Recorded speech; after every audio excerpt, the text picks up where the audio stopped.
Shalom Surabaya, Indonesia. Saya Sri di Kanada. Kita akan mengadakan ruang sejenak tanya jawab bersama hambanya dengan talenta khusus penglihatan bersama hamba Ibu Titi. Shalom Bu Titi. Shalom.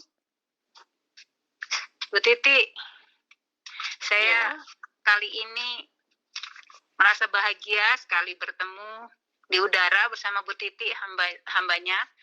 Saya ada pertanyaan Bu Titi. Waktu itu kita ada doa bersama, lalu diizinkan Tuhan, Ibu Titi itu dibawa untuk melihat ada satu lorong-lorong yang terdapat mata-mata banyak memenuhi lorong-lorong itu. Lalu mata-mata itu mengeluarkan darah. Dan darah itu menggumpal dan bergerak menuju keluar lorong, ternyata menuju ke bumi. Lalu Tuhan mengizinkan kembali Bu Titi untuk memasuki darah itu. Setelah itu, darah itu terpecah hingga pecahannya itu kecil sekali melebihi molekul dan atom. Kembali lagi, Ibu Titi diizinkan Tuhan untuk masuk melihat ke dalam pecahan darah itu. Ternyata masuk ke dalam tubuh manusia darah itu. Lalu semua itu apa maksudnya Ibu Titi? Ya, kita doa dulu. Allah Bapa yang bertata di dalam kerajaan surga, kami serahkan semuanya ke dalam tangan-Mu. Dan kami percaya bahwa kuasa-Mu bekerja di tengah-tengah kami. Engkau membuka jalan dan memberkatinya. Dan kami tahu bahwa rencana-Mu lebih indah dari rencana kami. Kami serahkan semuanya menjadi bagiannya. Dan Tuhan mementeraikan kami lebih dari semuanya. Engkau membuka jalan dan memberikan jalan solusi yang terbaik. Apapun yang terjadi kau singkapkan. Dan yang terselubung pun di dalam dunia roh kau singkapkan. Dalam nama Tuhan, biarlah pesan ini juga membawa berkat bagi kami. Dan kami percaya hanya kehendak-Mu jadi di tengah-tengah kami. Dalam nama Tuhan kami sudah berdoa dan mengucapkan syukur. Amin. Amin. Ya. Itu salah satu doa kalau nggak salah ya. Iya, betul. Saat itu kita lagi masuk dalam doa dan masih ingat itu. Jadi Tuhan itu berkuasa atas kehidupan manusia. Sehingga saat berdoa atau saat berfirman atau saat kita menyembah, Tuhan berhak atas hidup kita. Dan Tuhan juga berhak untuk membawa roh kita menuju kehendak-Nya. Terkadang Tuhan juga memberikan perumpamaan lewat hal-hal yang kita tidak duga dan kita juga tidak pikirkan. Tuhan tunjukkan. Jadi perkara ini bukan suatu kebetulan, penglihatan ini. Ini adalah kuasa anugerah Allah ditunjukkan kepada kita. Mengenai tentang penglihatan saat kita berdoa, itu lorong-lorong, itu sesungguhnya adalah alam roh. Kalau kita masuk di dalam alam roh perdukunan, kadang juga Tuhan membawa lorong-lorong seperti itu. Jadi, kita tahu bahwa itu pasti dunia roh, kan dunia nyata. Dan di dalam lorong-lorong itu, kita berdoa melihat, Bu Titi melihat mata-mata yang banyak. Dan mata-mata itu adalah penguasa kegelapan. Karena saat masuk rasa nggak nyaman itu terasa sekali. Seperti rasanya antara hidup dan mati. Waktu itu Bu Titi doa seperti itu. Tetapi karena Tuhan berkuasa atas hidup kita, Tuhan juga menyatakan kuasanya dalam pimpinannya, maka Bu Titi bisa bertahan. Dengan melihat mata-mata yang banyak itu tadi, dan tidak ada ruang yang kosong, semua penuh dengan mata-mata. Mata-mata itu mengeluarkan darah. Dan darah itu bergerak mengumpul menuju ke luar, dan ternyata itu dunia. Begitu masuk, ingat betul itu Bu Titi, Tuhan izinkan masuk kamu ke darah itu. Tuhan izinkan hingga bisa masuk, tapi setelah masuk sampai ke dunia, ambiar, jadi pecah. Tidak serpian, pecah. Terus Bu Titi diizinkan juga malaikat menuntunnya untuk masuk ke salah satu dari serpian atau pecahan itu tadi. Sangat kecil memang, melebihi atau kalau dibilang dilihat dengan mikroskop, dengan apapun tidak bisa, karena itu seperti apa ya, ya molekul atau atom malah lebih kecil lagi, nggak bisa itu dilihat dengan prediksi manusia pun nggak bisa, karena itu memang dunia roh ya, jadi masuk, diizinkan masuk. Ternyata arah dari pecahan itu tadi satu, itu aja, satu ya, masuk ke tubuh manusia. Begitu masuk, langsung membusuk. Nah, jadi kalau kita kembali lagi, ya, dari mata-mata itu adalah pasti penguasa kegelapan. Darah itu adalah tuntutan iblis. Supaya kita ini betul-betul tahu bahwa ini loh pola iblis kayak gini. Jadi darah itu lambang dari bukan pengorbanan, tapi meminta. Ya. Tebusan itu artinya apa ya? Kalau di dalam bahasa kita sehari-hari, dia minta tuntutan, tidak mau rugi dasarnya. Dengan darah mengalir itu, pecah itu menunjukkan bahwa dia punya kuasa juga untuk membentuk kuasanya itu, atau darah itu tadi kumpulan dari mata-mata, kan penguasa iblis semua. Itu bisa menyerupai sekecil apapun yang kita tidak bisa lihat secara logika manusia. Dia masuk ke tubuh dan dia menguasainya. Busuk itu menandakan menguasainya, sampai busuk itu menandakan kematian.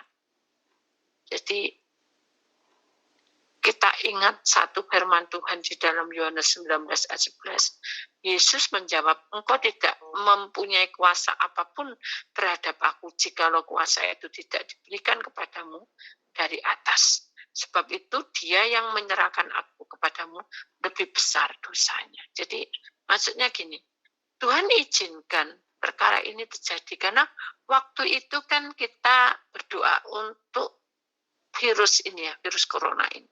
Jadi kita lagi berdoa dan Tuhan izinkan hal itu, berarti kita tahu bahwa di dalam Yohanes 19 ayat 11 ini bahwa Allah itu bertindak segala sesuatunya itu adalah kuasanya. Tuhan izinkan semua itu terjadi. Dan kita tahu bahwa masa dan waktu itu ditetapkan oleh Allah. Jadi kita harus ingat ya bahwa dalam proses kita sebagai orang pilihan Allah, kita diizinkan masuk dalam kebenarannya, di mana ini PR kita sebetulnya. Dengan kejadian di dalam bencana ya, dibilang bencana ya, virus ini, kita sadar bahwa inilah yang dikatakan bahwa hidup kita tidak ada kuasa yang bisa memberikan menetapkan hidup kita menjadi orang-orang yang dipilih olehnya menjadi pemenang. Kita ingat di dalam Yohanes 12 ayat 38, supaya genaplah firman yang disampaikan oleh Nabi Yesaya. Tuhan, siapakah yang percaya kepada pemberitaan kami? Dan kepada siapa tangan kuasa Tuhan itu dinyatakan? Jadi ini Allah ingin ingatkan kita bahwa semua yang terjadi ini Allah berkuasa atas hidup kita manusia. Kalau iblis maunya menghancurkan manusia, maksudnya menghancurkan, mati ya. Baik itu mati imannya, mati tubuh,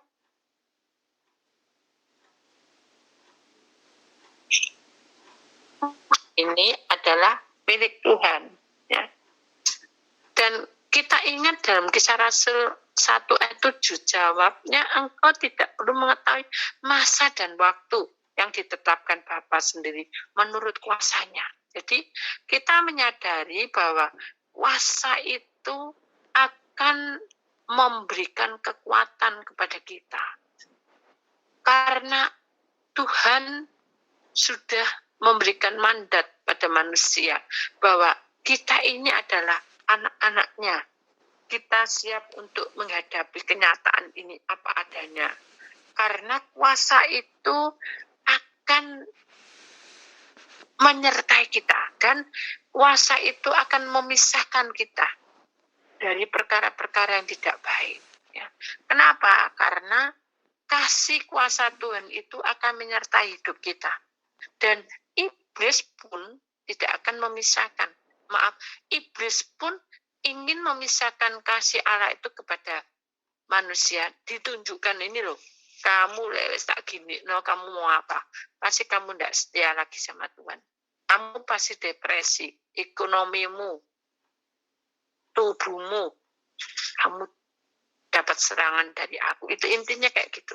Tapi kita harus tahu bahwa Roma 8 ayat 39 itu mengatakan bahwa kuasa baik yang di atas maupun di bawah ataupun sesuatu makhluk lain tidak dapat memisahkan kita dari kasih Allah yang ada dalam Kristus Yesus Tuhan kita. Jadi itu adalah poin yang terbesar dalam hidup kita. Sesungguhnya kita harus lewati dengan ketabahan dan iman yang percaya bahwa Tuhan itu berhak atas hidup kita. Dia akan bekerja dalam kehidupan kita karena kita mengundang urapan kuasanya itu hidup dan menjaga kita. Karena kita lagi berperang. Intinya seperti itu. Jadi Tuhan tunjukkan bahwa kuasa yang dari Tuhan itu menguatkan kita. Dan kita harus ingat bahwa firman itu akan dinyatakan dalam hidup kita. Walaupun firman itu sudah ada dari abad-abad yang lalu. Kita ingat di dalam Roma 16 ayat 25. Bagi dia yang berkuasa menguatkan kamu. Menurut Injil yang kumasyurkan dan memberitakan tentang Yesus Kristus sesuai dengan pernyataan rahasia yang didiamkan berabad-abad lamanya. Jadi di dalam firman Tuhan itu banyak sekali kuasa mujizatnya, rahasia menuju kemenangan, rahasia menuju keberhasilan di dalam keekonomian, rahasia menuju kemenangan di dalam membina keluarga. Sebetulnya semua yang kita perlukan itu sudah ada di dalam firman Tuhan. Jadi sebenarnya kita harus tahu bahwa setiap perkataan Tuhan itu punya kuasa. Dan dari mana kita tahu kuasa perkataan itu punya kuasa? Dari firman Tuhan. Karena di dalam Firman Tuhan sudah tercatat di dalam 1 Korintus 4 ayat 20. Sebab kerajaan Allah bukan terdiri dari perkataan aja, tetapi dia punya kuasa, dari kuasa. Dan biarlah kita menyatukan iman kita, roh kita ini bersatu, supaya kuasa Tuhan turun. Ingat di dalam 1 Korintus 5 ayat 4, bila mana kita berkumpul dalam roh, kamu bersama-sama dengan aku, dengan kuasa Yesus Tuhan kita. Jadi, hendaknya kita ini sekarang bersekutu satu dengan yang lainnya. Karena hanya Allah saja yang bisa membangkitkan hidup kita. Hanya Allah saja yang memberi power untuk memerangi virus ini. Jadi kita bukannya mengandalkan kekuatan. Kita berusaha, kita untuk hidup berusaha. Tetapi semuanya itu kita harus belajar untuk bangkit bersama dengan kuasanya. Sehingga kita bisa menjalani ini karena Tuhan. Bukan karena aku kuat, karena kamu pinter, karena kamu bisa begini, bisa begitu. Tidak. Karena hanya sebagai orang pilihannya, kita menyadari bahwa hidup kita yang sementara ini, Tuhan ingin kita menjadi pemenang di dalam segala perkara. Kita akan membaca 1 Korintus 12 ayat 10.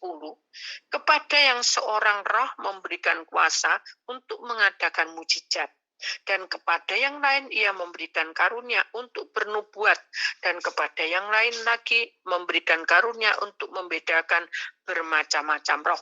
Kepada yang seorang yang ia memberikan karunia untuk berkata-kata dengan bahasa roh. Dan kepada yang lain ia memberikan karunia untuk menafsirkan bahasa roh itu. Jadi kita ini harus masuk di dalam rohnya, untuk bersekutu di dalam rohnya. Bu, bagaimana wong pandemi kita ini wis metetat sendiri-sendiri, satunya di rumah, satunya di kerjaan apa-apa. Itu kan prioritas, maksud bukan. Itu adalah kegiatan kita, ya. Sekarang musim pandemi malah kita ada di rumah. Caranya bagaimana supaya 1 Korintus 12:10 ini dinyatakan dalam hidup kita? Ya kita harus banyak berdoa, bersekutu. Kita harus banyak mengumpulkan kekuatan lewat doa, lewat penyembahan. Mungkin kita sendiri jenuh, ya. Kok nyanyi-nyanyi sendiri? Ya, kalian bisa telepon saudara, bisa telepon teman untuk bersekutu di dalam doa, supaya kita menyembah bersama-sama, berdoa bersama-sama, kita saling menguatkan, saling memberi nasihat satu dengan yang lainnya. Itulah yang dikatakan di dalam 1 Korintus 12 ayat 10. Jadi kita ini bisa tahu bahwa roh Tuhan itu akan bernubuat di dalam hidup manusia di akhir zaman ini, agar kita punya senjata yang dari Tuhan, bukan dari duniawi. Karena senjata dari duniawi itu memang kuat dan kokoh, tetapi hanya sementara. Karena fana hidup kita. Kita ini manusia, tidak bisa jadi power terus, tapi kita akan naik turun grafik hidup kita. Jadi kita harus tahu bahwa berjuang memang iya, tapi berjuang itu berjuang dengan rohnya. Kita berusaha di dunia ini berjuang bersama-sama. Ingat di dalam 2 Korintus 10 ayat 4, karena senjata kami dalam perjuangan bukanlah senjata duniawi, melainkan senjata yang diperlengkapi. Ingat, bukan tidak boleh, boleh, tapi diperlengkapi dengan kuasa Allah yang sanggup untuk meruntuhkan benteng-benteng. Benteng apa itu? Ya bentengi kuasa kegelapan tadi, yang banyak mata-mata itu tadi kan, wes menyatu mereka. Mereka menyerang lewat virus ini. Jadi kita sadar bahwa segala sesuatu ini kita meminta kepada Tuhan agar kita yang lemah ini punya kuasa di tengah-tengah pandemi ini. Kita yang lemah ini saling menguatkan. Ya mungkin kita tidak bisa mengenal si A, si B. Apa salahnya kalau kita mendoakan mereka? Contohnya kita berdoa untuk dokter-dokter, berdoa untuk orang-orang yang punya tugas mulia di dalam negeri ini. Kita minta pimpinannya supaya diberi kesehatan selalu. Itu adalah salah satunya, satu persatuan yang membawa iblis itu kalah mundur. Dan kalau Tuhan sudah bekerja, siapa yang bisa untuk mengalahkan? Tidak ada. Iblis yang akan serang. Kalau kita di dalam Tuhan, kita tidak mungkin musuhan. Kita akan menjadi saudara, seia sekata.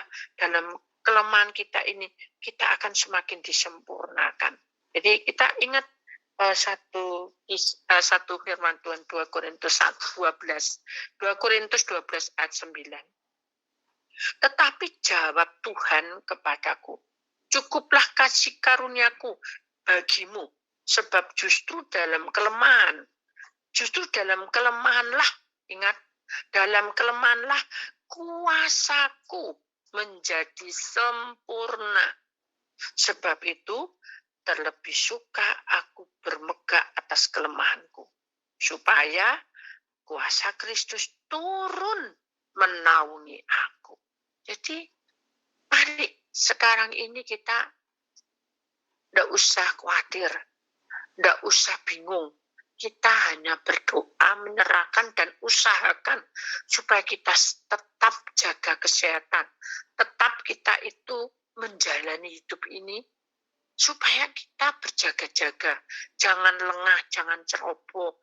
Kita tetap mengambil secara tubuh, fisik, kita jaga kesehatan, minum vitamin, jaga waktu istirahat, tidak boleh stres karena iblis ingin kita stres.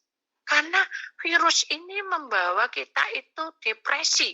Kalau kita sudah depresi, memori lama dikembalikan, maka kita akan menjadi down. Kalau sudah down, iblis menguasai, jadi busuk itu tadi. Jadi itu tandanya bahwa iblis menyerang, tidak cukup hanya mencobai, tapi dia meminta nyawa kita, meminta roh kita untuk menjadi miliknya. Nah, itu berbahaya. Makanya kita harus sadar bahwa Tuhan itu akan menguatkan iman kita. Tuhan akan memberikan kuasa atas hidup kita selama kita menyandarkan hidup kita. Kenapa? Karena kuasa Tuhan itu hebat dan dahsyat. Kita ingat di dalam Efesus 1 ayat 19. Dan betapa hebat kuasanya bagi kita yang percaya. Hebat itu melebihi dari nafas kita. Sesuai dengan kekuatan kuasanya. Jadi kuasa Tuhan itu tidak bisa kita nilai dengan logika, dengan kekuatan, dengan kepandaian. Kuasa Tuhan itu melebihi dari nafas hidup kita. Jadi kita sadar bahwa apa yang kita alami ini adalah suatu tanda supaya kita ini membangkitkan kembali rasa cinta kita kepada Tuhan untuk mengungkapkan hidup kita. Ini loh Tuhan hidupku, tak serano semua, beri hikmat-Mu menyertai, sehingga kita akan menjadi teduh, menjadi tenang, sehingga kita bisa mengambil keputusan demi keputusan di dalam tubuh kita. Kenapa? Karena kita sudah memiliki kekuatan power dari Tuhan. Dan itulah yang Tuhan mau dalam hidup kita, supaya penglihatan yang kita punyai tadi, yang kita sudah lihat tadi, kita tidak jatuh di dalam dosa, tapi kita semakin berjaga-jaga dan kita minta benteng dari kekuatan Tuhan supaya Tuhan itu menyertai perjalanan kita. Karena Tuhan akan mengangkat kita untuk menjadi orang pilihannya. Ingat di dalam Filipi pasal 3 ayat 10. Yang ku kendaki ialah mengenal Dia dan kuasa kebangkitannya. Jadi kalau kita itu percaya dan kita mengenal Dia, semakin kenal, kita akan tahu bahwa kuasanya itu memiliki kebangkitan dalam hidup kita. Dan kita akan ulang lagi Filipi 3 ayat 10. Yang ku kendaki ialah mengenal Dia dan kuasa kebangkitannya dan persekutuan dalam penderitaannya, di mana aku menjadi serupa dengan dia dalam kematiannya. Jadi kita tahu bahwa Tuhan aja sebagai anak Allah rela mati di kayu salib dan untuk hidup bangkit karena demi manusia. Demikian juga kita, kalau kita mencintai Tuhan, kita harus tahu bahwa sengsara kita, penderitaan kita, sakit penyakit kita, masalah virus ini, Tuhan sudah ikut campur tangan. Dia akan mematikan semua masalah yang ada di hadapan kita. Tetapi kita harus kuat hadapi ini, karena kemenangan itu akan kita alami. Kemenangan itu akan kita terima kalau kita sudah sepenuhnya belajar untuk tahu kehendak Tuhan lewat doa, lewat penyembahan, lewat saling menasihati, lewat saling menguatkan, hingga kita ini bukan kumpulan orang yang depresi atau putus asa, tapi kumpulan orang-orang yang berkemenangan karena kita saling dikuatkan di situ satu dengan yang lainnya. Nah, itulah pesan Tuhan dalam hidup kita, supaya kemuliaan itu ada di pihak kita. Asal kita tekun dan sabar. Ingat, asal kita tekun dan sabar. Kolose 1 ayat 11. Dan dikuatkan dengan segala kekuatan oleh kuasa kemuliaannya.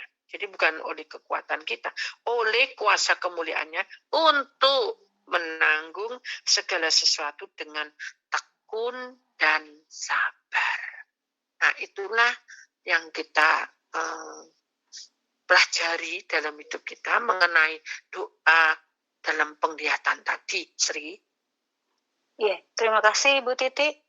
Bagi saudara-saudari yang memiliki pertanyaan, baik itu untuk konseling, berdoa, membahas firman Tuhan, ada pertanyaan-pertanyaan yang lebih daripada tidak terjawab, silakan menghubungi hambanya, Ibu Titi, di nomor telepon kode negara 62 812 23 011 33 22. Mari kita masuk di dalam doa.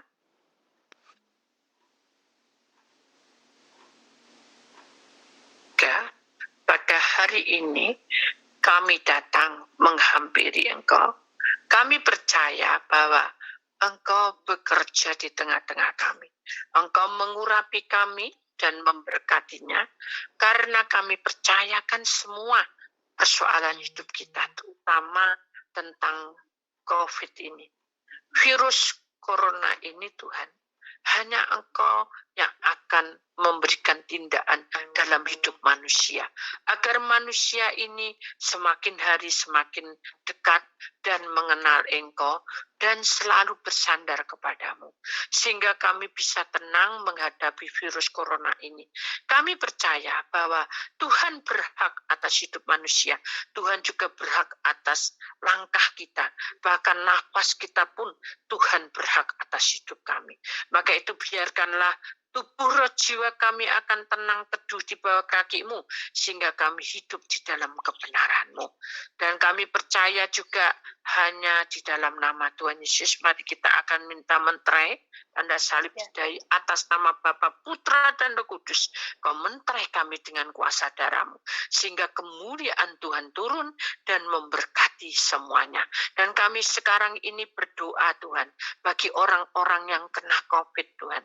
Kami tahu bahwa virus ini menyerang. Kami tidak siap kadang. Kami kebingungan saat sesak nafas. Kami kebingungan saat kami mengalami tubuh kami tidak enak semua. Maka di dalam nama Tuhan Yesus Kristus, maka hari ini juga Tuhan, Engkau akan mengangkat, mengurapi, memberi kekuatan, memberi hikmat, agar Tuhan, mereka yang kena serang COVID ini, yang mengalami sakit mengenai COVID ini, Tuhan, biarkan virus corona ini dihancurkan, dibuang dari tubuhnya, dan tubuhnya sehat walafiat. Kami percaya, mungkin saat ini yang sesak napas, Tuhan, yang saat ini Tuhan tidak bisa mampu berjalan oleh apapun, Tuhan, karena sakit ini.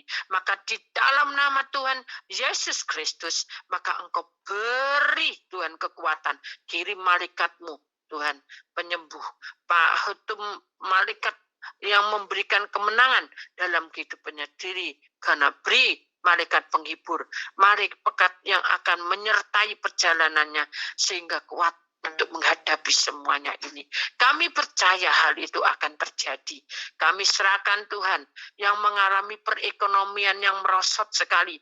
Tuhan, Engkau berhak atas hidup manusia.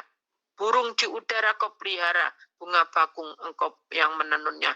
Maka kami percaya dalam nama Tuhan, Engkau berkuasa atas hidup daripada orang-orang yang mengandalkan Engkau. Berkati Tuhan dan kuatkan. Kami berdoa Tuhan buat bangsa Indonesia ini. Sekiranya Kau beri kekuatan Tuhan. Kau beri Tuhan penghiburan. Kau beri Tuhan jalan solusinya. Kami serahkan beliau-beliau ini Tuhan yang punya tanggungan beban berat Tuhan untuk negara ini. Sekiranya Engkau memberkatinya, menguatkan Tuhan, menjamah Tuhan, baik itu mulai dari Bapak Presiden, Wakil Presiden, bahkan sampai ke bawah-bawahnya. Tuhan, Engkau berkuasa atas kehidupan Indonesia ini. Sekiranya Kau beri kemakmuran, kebahagiaan, pulihkan kembali bangsamu menjadi bangsa yang sesuai menjadi kehendak-Mu. Biarkan mereka semakin hari semakin melekat kepadamu.